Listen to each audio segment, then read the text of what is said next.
Hello, this is how to start using the KPPR Events Advertiser app. Please download from the Google Play Store or the Apple iTunes Store.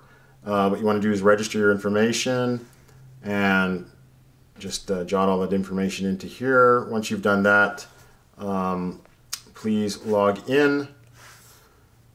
Once you've logged in, just press OK.